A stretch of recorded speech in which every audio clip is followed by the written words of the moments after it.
Hi everyone. So welcome to lecture 10 of Polity GS2. ठीक है, तो लास्ट में हमने केसेस के बारे में पढ़ा था. ठीक है, तो आज का जो टॉपिक रहेगा वो अमेंडिंग द फंडामेंटल राइट्स से हम डिस्कस करेंगे. Then you have article 13 provision 1 2 3. 13(1) हमने लास्ट लेक्चर में डॉक्ट्रिन ऑफ एक्लिप्स तक पढ़ा था. ठीक है, उसमें हमने अंबिका मिल्स वाले केस तक पढ़ा था जिसके अंदर जजमेंट आई थी. देन हम आर्टिकल 13(2) स्टेट 13(2) के बारे में थोड़ा डिटेल में पढ़ेंगे, which states that states law shall not reduce the validity of any fundamental rights. ठीक है, देन आर्टिकल 13(3) डिफाइंस द मतलब gives the definition of law. जो भी लॉ पार्लियामेंट या कोई भी स्टेट लेजिस्लेटिव पास करता है, ठीक है, it defines the definition of law. Then उसके बाद हमारे कुछ बहुत ही फेमस केसेस हुए थे regarding the first amendment act of 1951. ठीक है, ये first amendment act of 1951 were related to article 15 which is like protection against the discrimination. ठीक है, तो उसमें ये 15(4) का प्रोविज़न ऐड हुआ था in which state can have special provisions for social and economically backward classes. तो ये एक अमेंडमेंट हुआ था. Then you have article 19 vocation and movement से रिलेटेड चेंजेस हुए थे. Article 19 provision 6 was added to put some restriction in for the vocation and training. ठीक है, then introduction of 9th schedule happen, जिसके अंदर आप कोई भी लॉ अगर डालते हो तो वो it get safe guarded from judicial review. तो ये सारे part first amendment act of 1951 में ऐड हुए थे. ठीक है, इस पे काफ़ी ज़्यादा चैलेंजेस और प्रॉब्लम्स आए थे. तो इस केस के regarding there were multiple legal cases that went to supreme court, जिसके अंदर सबसे पहले आपका Shankari Prasad versus union of India case था. ये हम पढ़ेंगे. जो जजमेंट आई सुप्रीम कोर्ट की उसको स्टडी करेंगे. Then you have Golaknath versus state of Punjab 1967. ठीक है, इस केस के बेसिस पे सेंटर ने 24th अमेंडमेंट एक्ट करके जो पावर वर्ड था वो आर्टिकल 368 में ऐड कर दिया. इससे पहले सिर्फ process was defined in article 368. वही सुप्रीम कोर्ट की रूलिंग आई थी कि जो गवर्नमेंट है by using article 368 it only mention the process how to amend the constitution, but centre और the parliament does not have the power कि वो उसको चेंज कर सके. तो ये सेंट्रल गवर्नमेंट ने 24th अमेंडमेंट एक्ट के थ्रू लेके आए and they added the word power also under article 368. ठीक है, then you have the very famous Kesavananda Bharati case of 1973, जिसके अंदर basic structure of the constitution was defined by the supreme court. वो हम पढ़ेंगे. Then IR Coelho case of 2007, इसके बारे में भी हम पढ़ेंगे. तो ये कुछ लीगल केसेस थे which started after the first amendment act of 1951. ठीक है, then will study the basic structure of constitution. What does the basic structure of constitution means? इसमें usually people think that fundamental rights are the basic constitution, but that's not the case. वो हम थोड़ा detail में पढ़ेंगे. And the last topic for today is the introduction of fundamental rights. Broad classification हम पढ़ेंगे जिसके अंदर आपका equality, discrimination, freedom, religion, right, educational, cultural आपके राइट्स. ठीक है, and then your last is constitutional remedies. ठीक है, तो in total there are 6 fundamental broad classification of fundamental rights. Total 6 हैं. आर्टिकल 14 से जो स्टार्ट होता है, आर्टिकल 14 से लेकर 32 तक विल स्टडी. ठीक है, तो आज इंट्रोडक्शन में हम फंडामेंटल राइट का जो पहला है इक्वालिटी, आर्टिकल 14, उसको थोड़ा हम बेसिक अंडरस्टैंडिंग लेंगे. नेक्स्ट लेक्चर में उसको डिटेल में पढ़ेंगे. तो under equality we have 2 provisions, equality before law and equal protection of law. ठीक है, तो इसके बारे में थोड़ा स्टडी करेंगे. And there are some exemptions also equality before law में. जैसे आपका इंडिया की अगर मैं बात करूँ तो you have ambassadors, right, diplomatic persons who are from different country, they are protected. ठीक है, तो उस केस में equality before law is exempted. तो देर आर सर्टेन कंडीशन जैसे गवर्नर, प्रेसिडेंट, MP, MLAs जो when they exercise their power or whatever discussions they have inside the parliament or inside the legislative assembly, वो सारी चीज़ें exempted होती हैं. ठीक है, तो वो सब चीज़ें हम इक्वालिटी के अंदर पढ़ेंगे. एंड सब्सिक्वेंट 2-3 लेक्चर्स में हम फंडामेंटल राइट्स के सारे प्रोविजंस और जितनी भी ब्रॉड कैटेगरीज हैं, ठीक है, you have equality, freedom, fundamental rights related to equality, then freedom, exploitation, religion, education and cultural rights, and then you have last named as constitutional remedy. तो वो हम इसके आगे पढ़ेंगे, ठीक है। तो give the first heading as amendment of fundamental rights, ठीक है। इसके अंदर आर्टिकल 13(1) हमने डॉक्ट्रिन और एक्लिप्स पढ़ लिया था। 13(2) में लिखो, under article 13(2) it states that state shall not, state here means कि government shall not make any law that takes away or reduces the validity of one or more than one fundamental rights, full stop. If such a law is passed, if any such law is passed which voids the fundamental right, if any such law is passed which voids the fundamental rights, then the law shall be unconstitutional and void to the extent of inconsistency, ठीक है। तो मोटा मोटा फंडा क्या है कि any law which reduces the validity, reduces की जगह आप साथ में वो भी लिख सकते हो कि which nullify the validity of fundamental rights will stand unconstitutional, ठीक है। फॉर एग्जाम्पल फंडामेंटल इक्वालिटी है, ठीक है। ऑल ऑफ अ सडन अगर गवर्नमेंट ये लॉ पास करती है कि आज आज से पूरे ऑल ओवर इंडिया में only the women needs to be inside their home and only man can roam outside their home, ठीक है। तो ऑब्वियसली बात है वो इक्वालिटी जो ये जो लॉ निकला वो आपका सीधा सीधा एक्सप्लॉइट करता है आपके फंडामेंटल राइट को, विच इज़ ऑफ इक्वालिटी, ठीक है।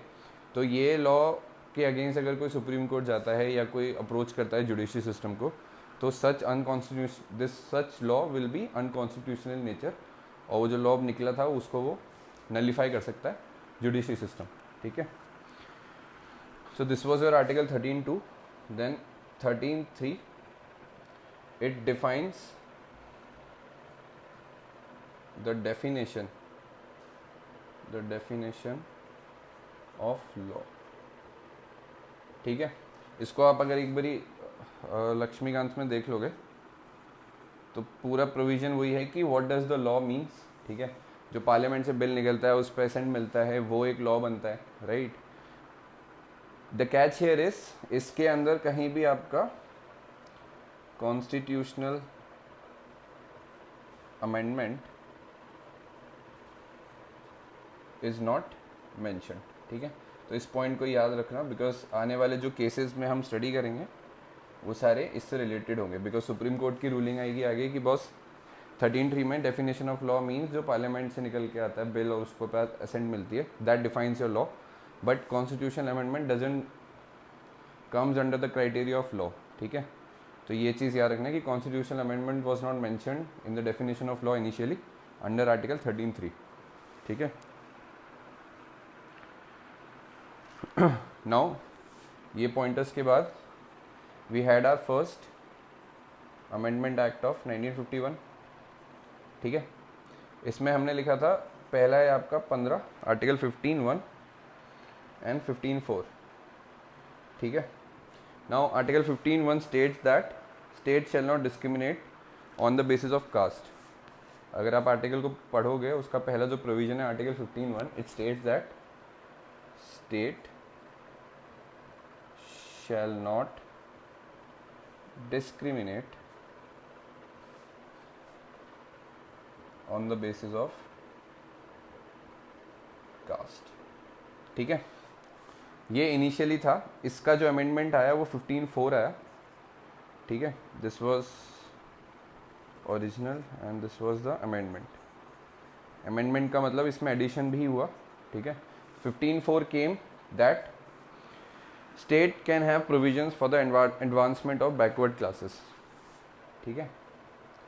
State can have provisions for advancement of backward classes, ठीक है। तो अगर आप देखोगे originally it states clearly, article 15 जो है आपका states fundamental rights related to discrimination,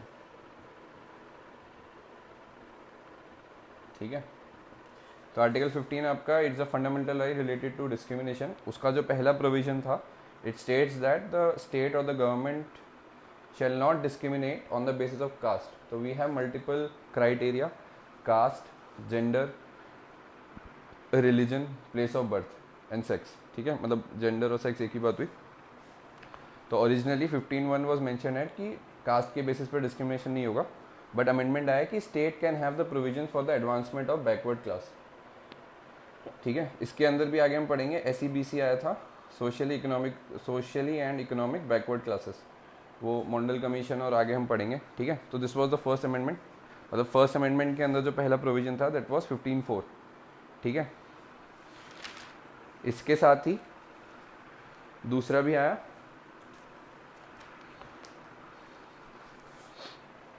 19(1) आपका ओरिजिनल था, article 19(1)(g), this was original, which states that right to vocation, ठीक है। कोई भी आदमी कैसी भी स्किल एक्वायर कर सकता है, कुछ सीख सकता है, देयर इज नो रेस्ट्रिक्शन। और जो इसका अमेंडमेंट आया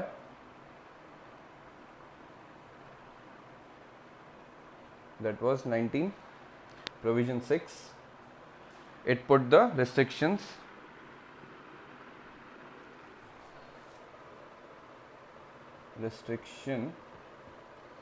विथ रिस्पेक्ट टू वोकेशन। ये वेकेशन नहीं है, वोकेशन है, मतलब स्किल सेट और एक्वायर करना, मतलब चीज़ों को सीखना, ठीक है। राइट टू वोकेशन मतलब आप कुछ भी सीख सकते हो, कहीं भी जाके सीख सकते हो, बट रिस्ट्रिक्शन लगा दी गई with respect to vocation because of certain areas, और मतलब आगे आप इसको पढ़ोगे तो उसको समझ में आ जाएगा, ठीक है।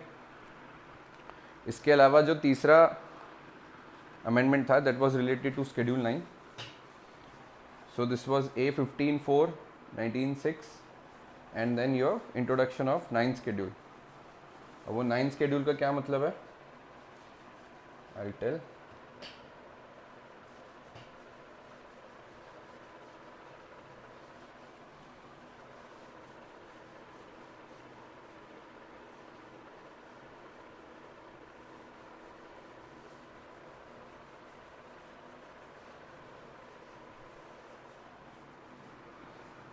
ठीक है, तो 15 हो गया, 19 हो गया। C was your introduction of 9th schedule. आपको याद होगा 7th शेड्यूल पढ़ा था जिसमें अंदर we had a distribution, state list, concurrent list and central list, ठीक है। ऐसी 9th शेड्यूल आया and the idea was land reforms और the laws which needs to be protected from judicial review, ठीक है। Laws which needs to be protected from judicial review was placed inside this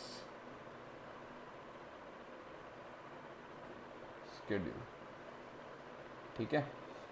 तो 9th schedule का फंडा ये था कि कोई भी लॉ जो गवर्नमेंट पास कर रही है to protected from the judicial review, उसको 9th शेड्यूल में डालते थे। And this was the provision कि जो भी लॉ 9th शेड्यूल के अंदर है, judiciary at any level can't review it और कांट मेक इट वॉइड, ठीक है,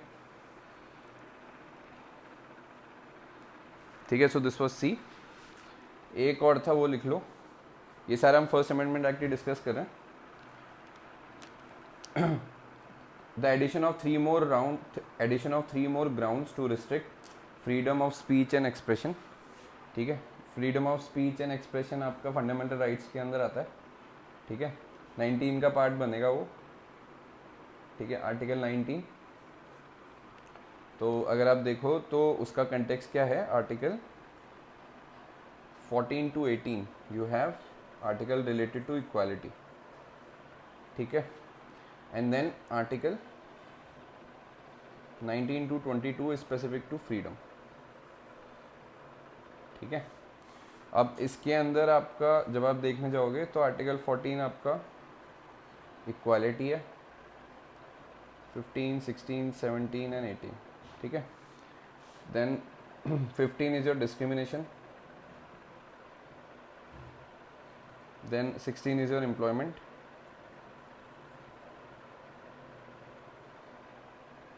ठीक है। तो ऐसे ही 17 आपका, एक minute, 17 is untouchability, abolition of untouchability, and 18 was your titles, ठीक है। तो ये सारे इक्वालिटी का पार्ट है, fundamental rights related to equality. तो उसके बाद हमारा 19 से 22 फ्रीडम का स्पेसिफिक है, ठीक है। तो जो डी पार्ट था, it put 3 more grounds with respect to the restriction in freedom of speech and expression. तो 3 more ground of restriction for freedom of speech and expression, ठीक है। इसके अंदर you had एक तो पब्लिक ऑर्डर,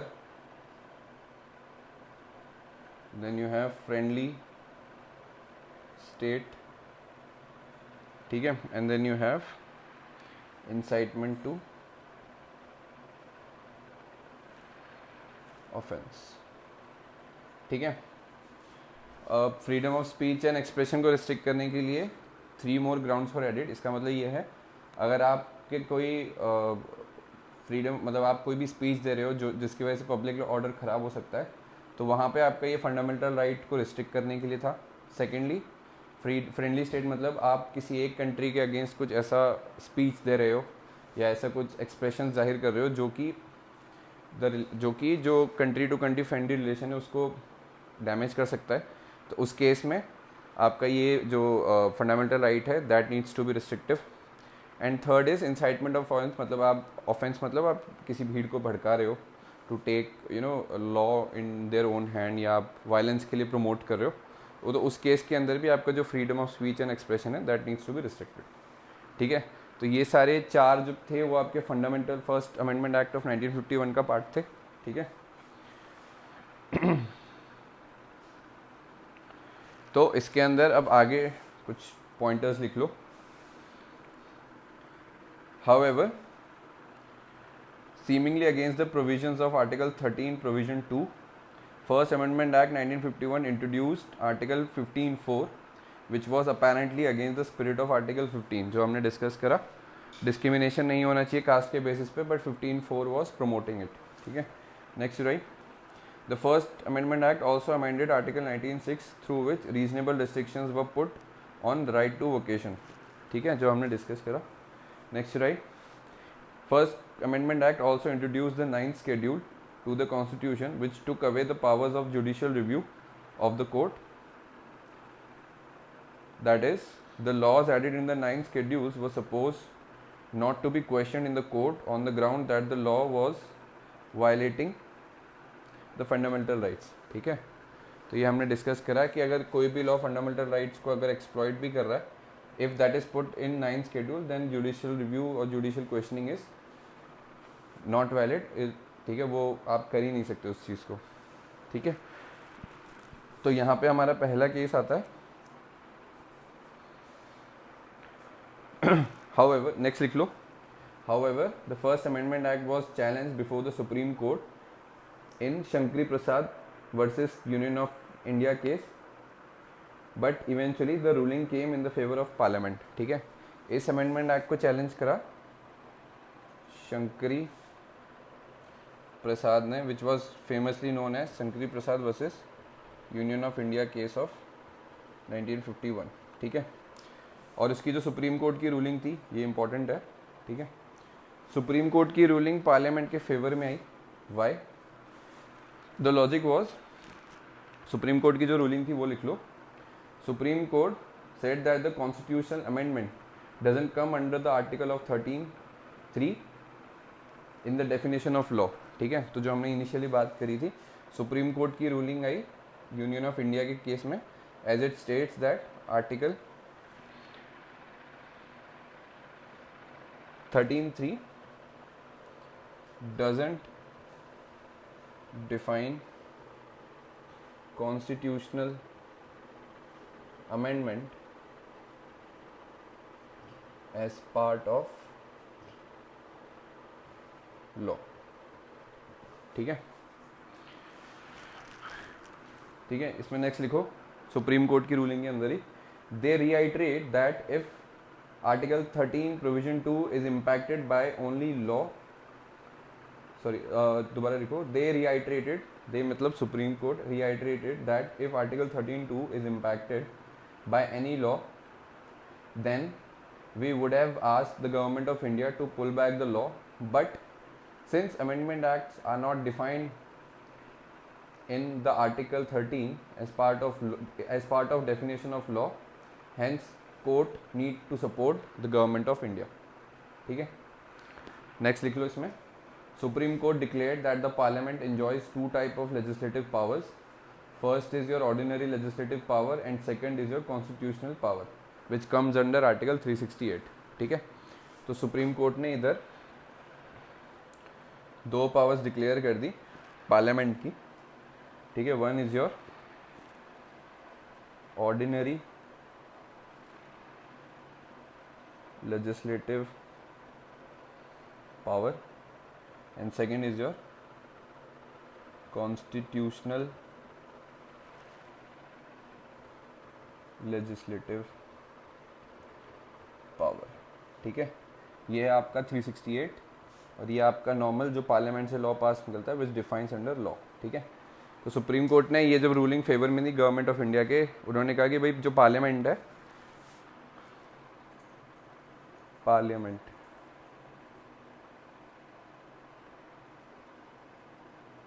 ठीक है, so parliament enjoys two provisions. First is your ordinary legislative power, जिससे हम जो पार्लियामेंट से पास निकलता है, गवर्नमेंट प्रेसिडेंट असेंड करते हैं, that defines your law. And second is your constitutional power which comes with article 368, जिसके बेसिस पे वो कोई अमेंडमेंट्स ला सकते हैं. ठीक है,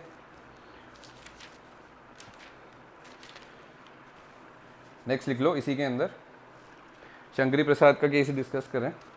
if parliament makes use of the constitutional power under article 368, then the outcome is constitutional amendment which is not covered in the definition of law defined under the Article 13 Provision 3, and thus will not be a violation of Article 13(2) full stop.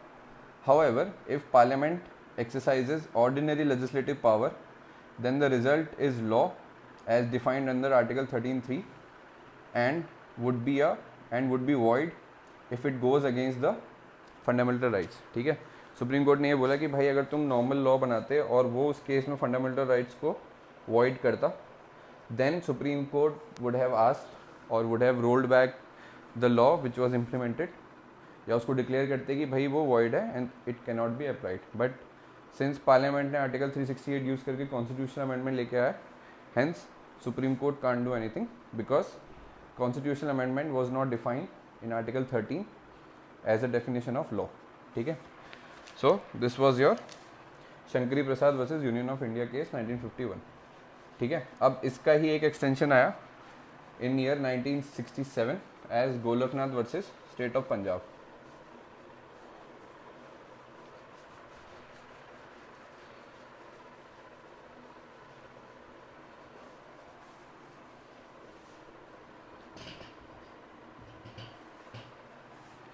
Then second case is your Golaknath versus state of Punjab 1967. ठीक है,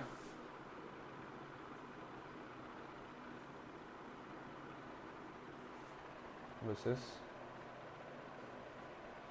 state of Punjab 1967. ठीक है, अब इसमें supreme court की जो नई bench थी उसने क्या डिसाइड करा, इसमें लिखो सुप्रीम कोर्ट की रूलिंग जो आई, supreme court holds that the article 368 only describes the process to amend the constitution but cannot amend the constitution as the power is not given and only process is mentioned in that article. ठीक है, तो supreme court ने क्या बोला कि boss under article 368 only process is defined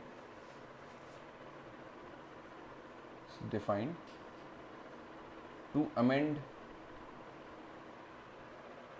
the constitution but government can't amend it as it does not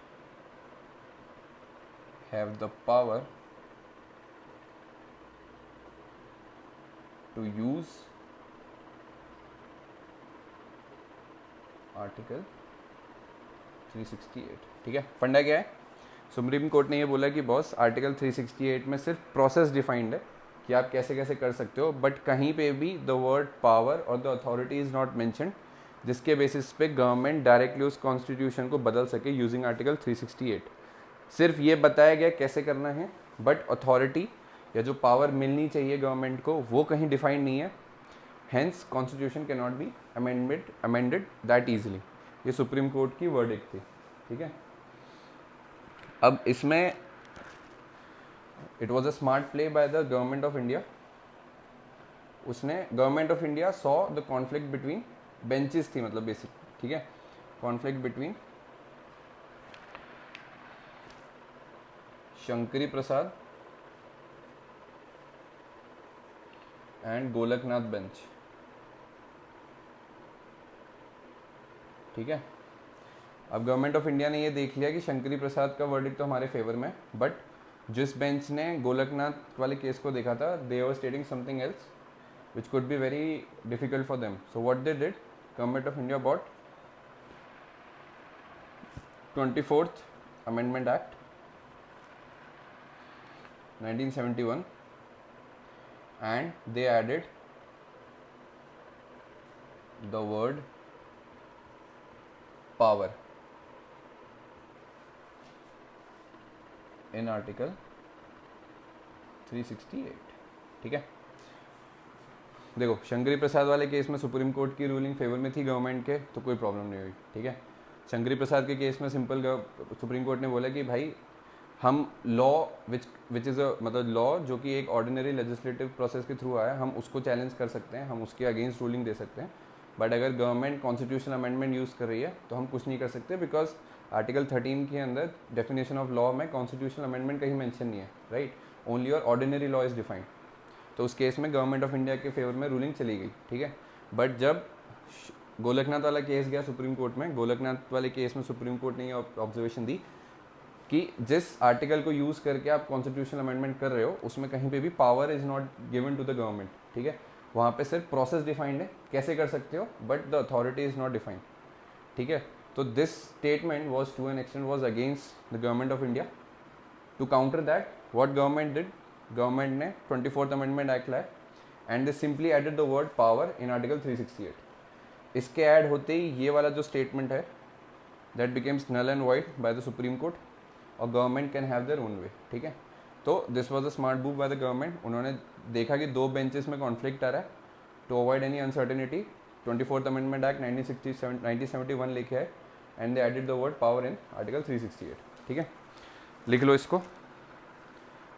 parliament observing above conflict between Shankari Prasad bench and Golaknath bench and swiftly added the word power in article 368 through 24th amendment act of 1971. ठीक है, next you write under Golaknath case only. In Golaknath versus State of Punjab case, Supreme Court overruled its earlier decision and held that article 368 contains only the procedure to amend the constitution, but it does not give the power upon the parliament to amend the constitution, and thus parliament cannot amend any part of the constitution using the article 368 including fundamental rights. ठीक है, ये initial observation थी कि कुछ भी आप change नहीं कर सकते कॉन्स्टिट्यूशन में अंडर गोलकनाथ केस। ये सुप्रीम कोर्ट की रूलिंग थी। फंडामेंटल राइट्स हो, कॉन्स्टिट्यूशन हो, कोई भी आर्टिकल हो, आप उसको चेंज नहीं कर सकते because only the procedure is mentioned, power is not given to the parliament. ठीक है, next right under Golaknath case only. However, Parliament responded by passing 24th Amendment Act 1971, which amended the title of Article 368, which now reads the procedure to amend Constitution and the power to amend Constitution. ठीक है, उसका जो title था that got amended, procedure to amend Constitution and power to amend Constitution। ठीक है, ये title add करे 24th amendment act के थ्रू। ठीक है, तो ये हमारा दूसरा केस हो गया। तीसरा केस लिख लो, Kesavananda Bharati case, see very famous, 1973।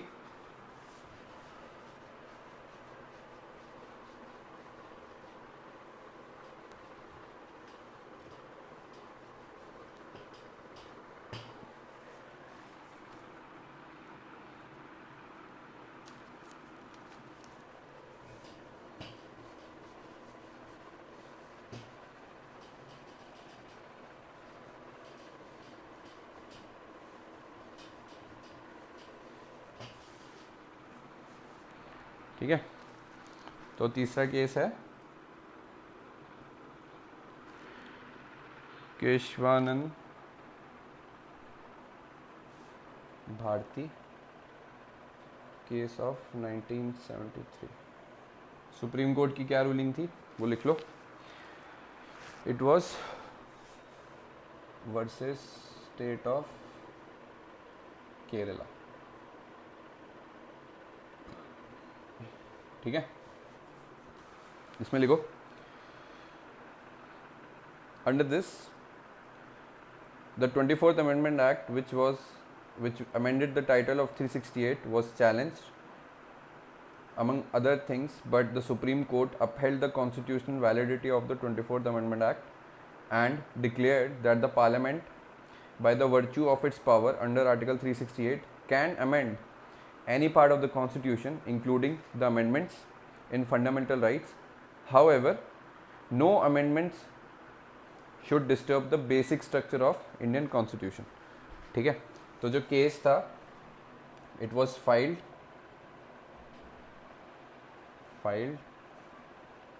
against 24th Amendment Act। ठीक है, इस पे सुप्रीम कोर्ट ने जो डिक्लेयर करा that 24th Amendment Act is valid, Parliament by its virtue can amend fundamental rights and constitution। ठीक है, चेंजेस कर सकते हैं, अमेंडमेंट एक्ट है, लॉ ला सकते हैं, चेंजेस ला सकते हैं, बट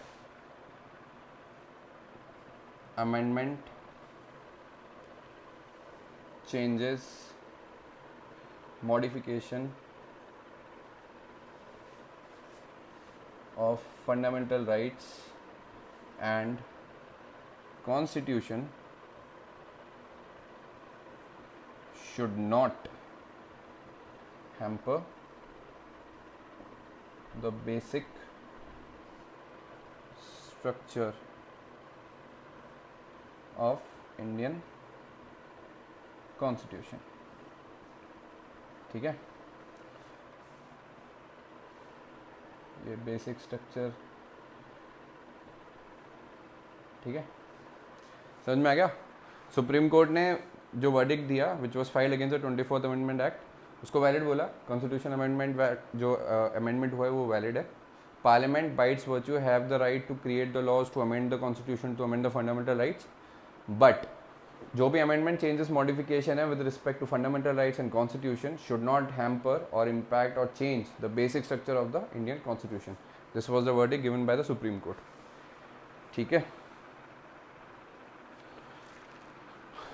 लास्ट केस लिखो, IR कोहिलियो केस 2007. इसके अंदर 9th शेड्यूल को चैलेंज करा था. इसके अंदर सुप्रीम कोर्ट, इसके अंदर लिख लो, supreme court clarifies that the judicial review is the basic structure of the Indian constitution. ठीक है, बेसिक स्ट्रक्चर के अंदर इसी का प्ली लेके लिखा गया कि भाई judicial review is the basic structure of Indian constitution. ठीक है, जुडिशियल रिव्यू लिखो इसको पूरा. Court clarifies that the judicial review is the basic structure of Indian constitution and the laws added in the 9th schedule after 24 April 1973 is eligible for judicial review. ठीक है, तो laws added after 24th April 1973, laws added in 9th schedule is applicable for judicial review. 24 April 1973 क्यों दिया गया? क्योंकि इसी date को इसका वर्डिक्ट आया था सुप्रीम कोर्ट का, केशवानंद भारती केस का 1973 में. ठीक है, तो IR कोहिलियो केस में 2007 में क्या वर्डिक्ट आया कि भाई जो जुडिशियल रिव्यू है दैट डिफाइंस और is a part of the basic structure of the Indian constitution which was defined under Keshavananda Bharati case. और उसमें ये रूल निकला कि भाई जो भी लॉ 24 अप्रैल 1973 के बाद ऐड हुए 9th शेड्यूल के अंदर, those are eligible as part of judicial review. ठीक है, ये वर्डिक्ट आया IR कोहिलियो केस में 2007. ठीक है, now give the final heading of today, basic structure of the constitution.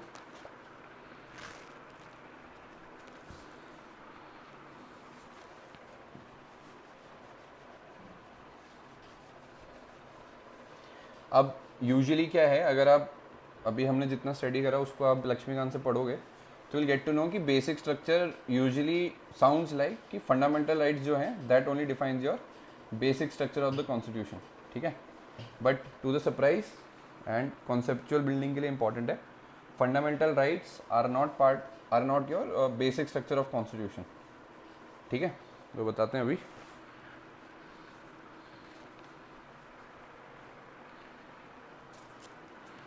Give the heading, basic structure of constitution. ठीक है,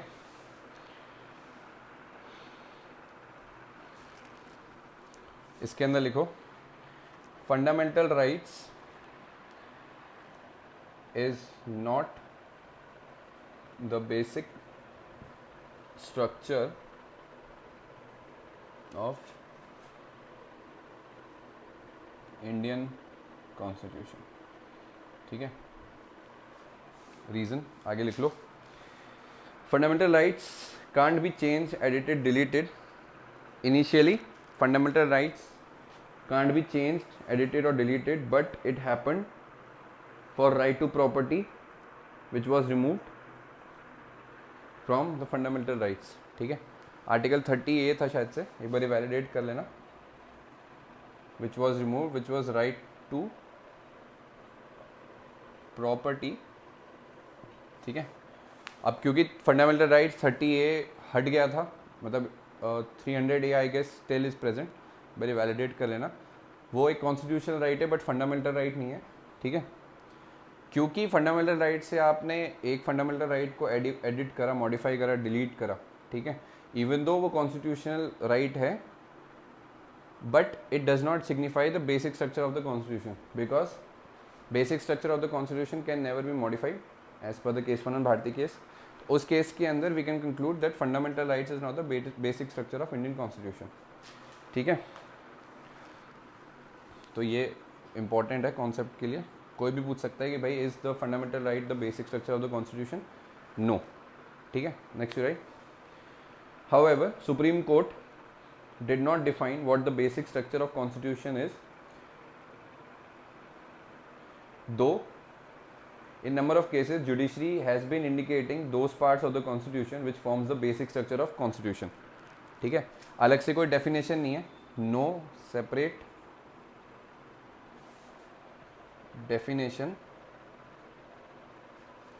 with respect to basic structure of constitution.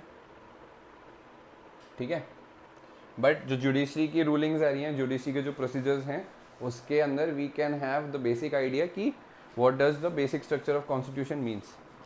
ठीक है, नेक्स्ट लिखो. Basic structure include those provisions without which Indian constitution में lose its basic character. ठीक है, तो इसके अंदर आपके जो आते हैं एग्जाम्पल लिख लो. Which defines, example which not defines but which gives the idea, understanding of basic structure of constitution. ठीक है, इसके अंदर लिख लो. It includes supremacy of constitution, checks and balances. ठीक है, supremacy of constitution, checks and balances. Checks and balances आपका वही executive, judicial, legislative. Checks and balances, then you have separation of power. ठीक है, judicial review, then independence of judiciary.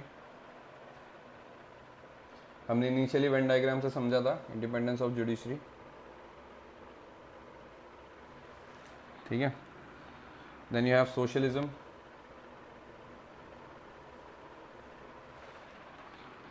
Then sovereignty of India, access of justice, sovereignty of India, access to justice, मतलब from poorest and the poorest section of the society से लेकर richest can have the access to justice, non-biased access to justice. ठीक है, unity and integrity of India. ठीक है, ये कुछ ऐसे एग्जाम्पल्स हैं जिसके बेसिस पे हम डिफाइन कर सकते हैं कि what does the basic structure of constitution means. ठीक है, नाउ जो ब्रॉड क्लासिफिकेशन है फंडामेंटल राइट्स की वो एक बार ही देख लेते हैं. जो मैंने लिखवा रहा था, equality, freedom, exploitation and religion, education and cultural rights, and you have constitutional remedies. ठीक है, तो उसका ब्रॉड क्लासिफिकेशन क्या है? आर्टिकल 14 से लेकर आर्टिकल 32 तक है सारा. ठीक है, कुछ आर्टिकल्स के बीच में मल्टीपल प्रोविजंस भी हैं, वो एक बारी देख लेना, ज़्यादा नहीं है, मतलब अंडरस्टैंडिंग होगी तो दिक्कत नहीं आएगी. ठीक है, तो फंडामेंटल राइट्स, ब्रॉड क्लासिफिकेशन. ठीक है, फंडामेंटल राइट रिलेटेड टू, पहला है आपका equality which goes from article 14 to 18. ठीक है, देन second is a fundamental right related to discrimination which goes from article 19 to 22. Fundamental right related to exploitation which is your article 23 to 24. ठीक है, fundamental right related to religion, you have article 25 to 28. ठीक है, fundamental right related to cultural and educational right, which goes from 29 to 30, and fundamental right related to constitutional remedy. ठीक है, so this is your article 32. ठीक है, ये broad classification है पूरा. तो अगले कुछ लेक्चर्स फंडामेंटल राइट्स के सारे प्रोविजन प्रॉपर्ली डिस्कस करेंगे. सबसे ज़्यादा इंपॉर्टेंट पार्ट है, प्रीलिम्स मेंस दोनों में यूज़ आएगा. प्रीलिम्स में सिंपल क्वेश्चन आएंगे स्ट्रेट, मेंस के अंदर आपकी इंटरलिंकिंग होगी. जब आप आंसर राइटिंग लिखोगे उसके अंदर आपको ये यूज़ करने का मौका मिलेगा. मतलब यूज़ करेंगे जितना उतना बेटर है, because that gives an understanding to the checker जो आंसर चेकिंग करेगा कि भाई conceptually how strong the candidate is. ठीक है, तो will start with first equality. ठीक है, 14 to 18. नाउ आर्टिकल 14 जो है that defines your equality with respect to law. So you have two types. ठीक है, this is article 14.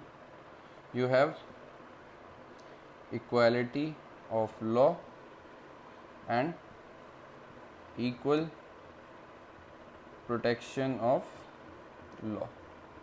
ठीक है, this is A1, this is A2.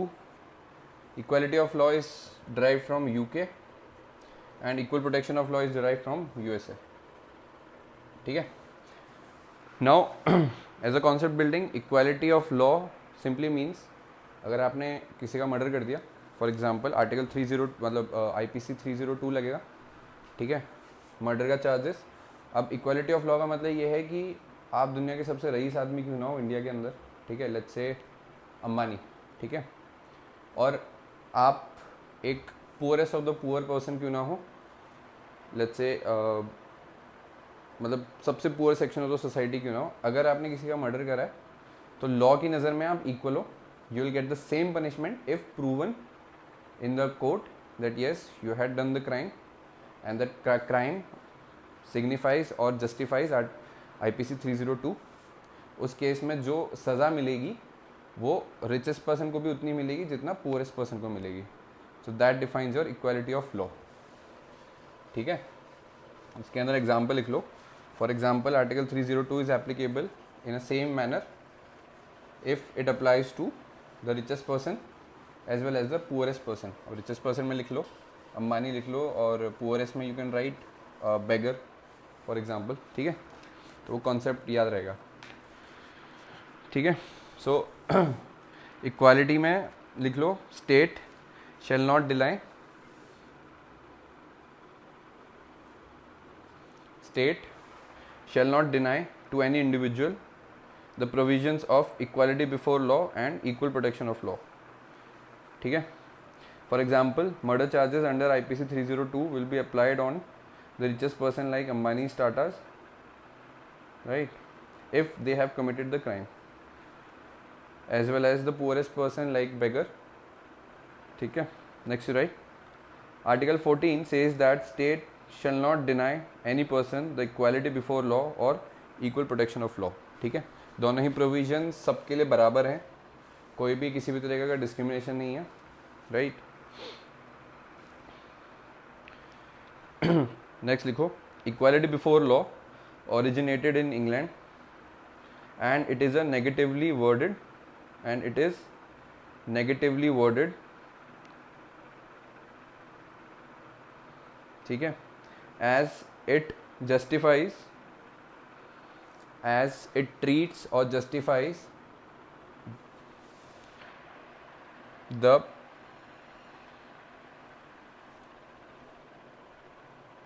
ठीक है equality of law is negatively worded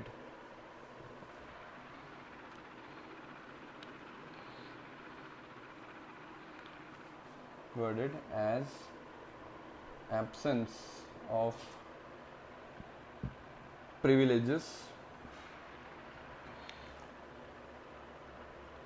enjoyed by an individual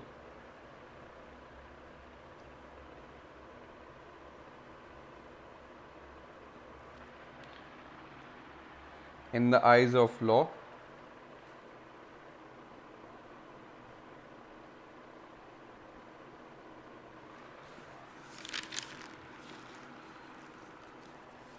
in the eyes of laws is equal. ठीक है, equality of law is negatively worded.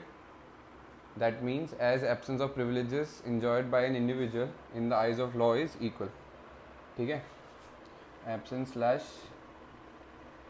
presence of privileges enjoyed by an individual in the eyes of law is equal. ठीक है, next right, irrespective of rank and position,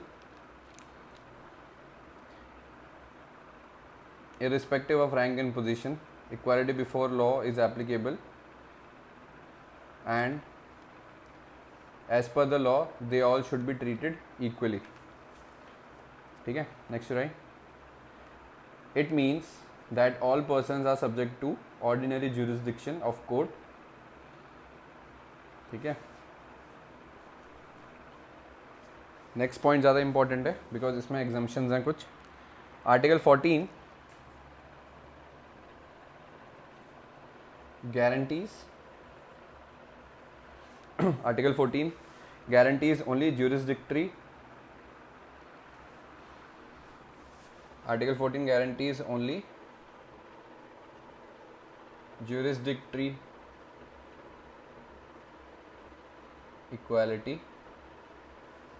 Article 14 guarantees only jurisdictory equality and not complete equality, as there are few exemptions to the concept of equality before law. ठीक है, jurisdictory के terms में जब court के अंदर case आता है तो उसमें equality of law पूरी तरह एप्लीकेबल है. ठीक है, but certainly there are few exemptions. ठीक है, तो वो लिखेंगे इक्वालिटी ऑफ लॉ चल रहा है. ठीक है, दिस इज आर्टिकल 14. ठीक है, और इसमें छोटा सा वो बना के लिख लो, exemption in equality of law in India. ठीक है, सबकी बात नहीं कर रहे, हमने कॉन्सेप्ट लिया है यूके से. तो 1, president slash governor, president slash governor of the state is not answerable to the court of law for discharging his official functions. Is not answerable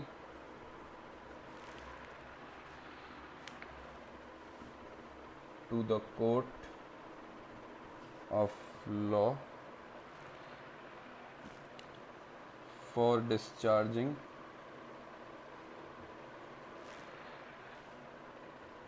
his official function. इसका क्या मतलब है मैं बताता हूँ.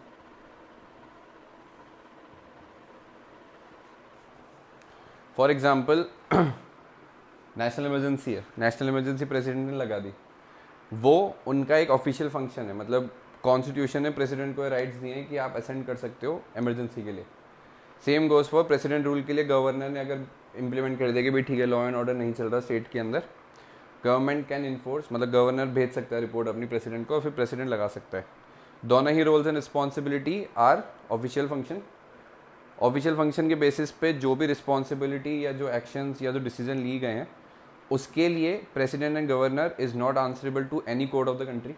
ठीक है, किसी भी कोर्ट में जो भी उन्होंने अपने पद पे रह के जो डिसीजन लिए उसके लिए किसी भी कोर्ट में उनको आंसर देने की ज़रूरत नहीं है, ना उस डिसीजन को लेके किसी भी कोर्ट में उन पे किसी भी तरीके की मतलब केस चल सकता है. ठीक है, so this is your very first exemption. Second, no criminal case can started और continue till the tenure of president, ठीक है, no criminal case can be started or continued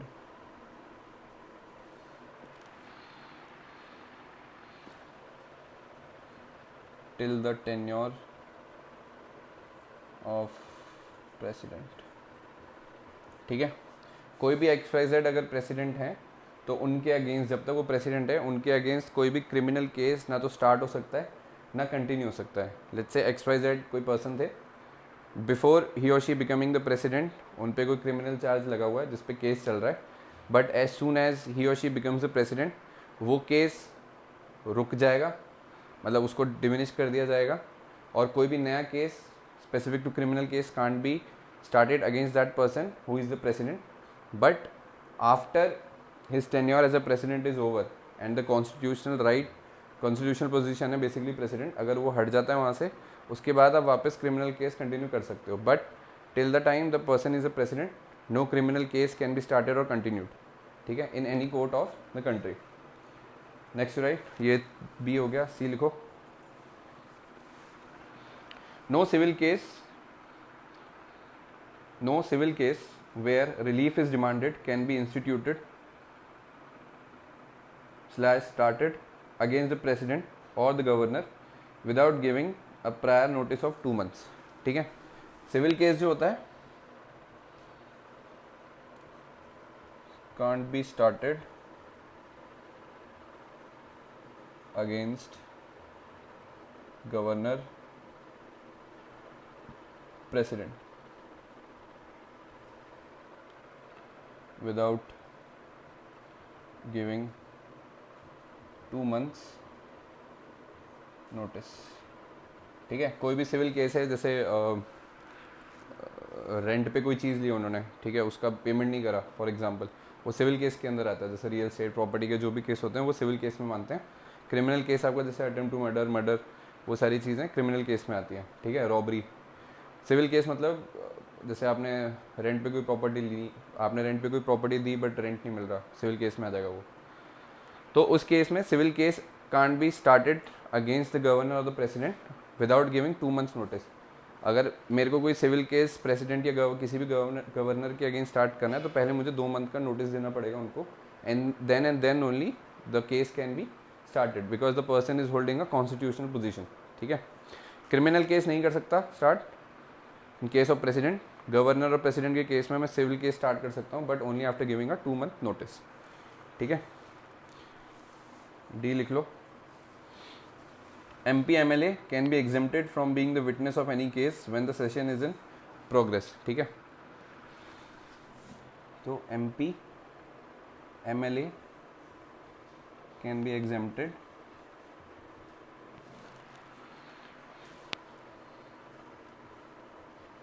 from being a witness of a case when session is in progress, ठीक है। Let's say कोई corruption का case चल रहा है, कोई बहुत बड़ा स्कैम चल रहा है, ठीक है, उस पर MP एंड MLA का कुछ स्टेटमेंट से रिकॉर्ड करना है, ठीक है, या उसको विटनेस की तरह प्रूफ मतलब प्रेजेंट करना है। तो जब तक पार्लियामेंट का सेशन या उसके स्टेट लेजिस्लेटिव का सेशन चल रहा है, ही और she as being an MP and MLA is exempted from being a witness of a case when the session is in progress, ठीक है। सेशन चल रहा है तब तक आप एग्जामेशन दे सकते हो, सेशन के बाद बुला लो, ठीक है। उस केस में अगर विटनेस हैं वो तो उस केस के जो आगे प्रोसीजर्स होते हैं वो फॉलो कर सकते हैं, बट जब तक सेशन चल रहा है MP and MLAs are exempted, ठीक है। तो 4 ही हो गए। 5वां लिख लो, डिप्लोमेट्स वाला है, ABCDE। diplomats are exempted to equality before law, ठीक है। diplomats are exempted from equality of law, ठीक है। तो ये टोटल 5 एग्जेम्पशंस हैं इन इक्वालिटी ऑफ लॉ में विच कम्स अंडर आर्टिकल 14, ठीक है। So this would be all for today, ठीक है। Next lecture will continue with article 14 only, ठीक है. Equal protection of law will start, then equality of law के कुछ provisions रह गए हैं, उसको हम डिस्कस करेंगे. Than equal protection of law, then we'll move to discrimination, article 15, the various provisions of article 15, and yes, we'll close article 15 in next lecture, which includes all your equality fundamental rights related to discrimination, ठीक है.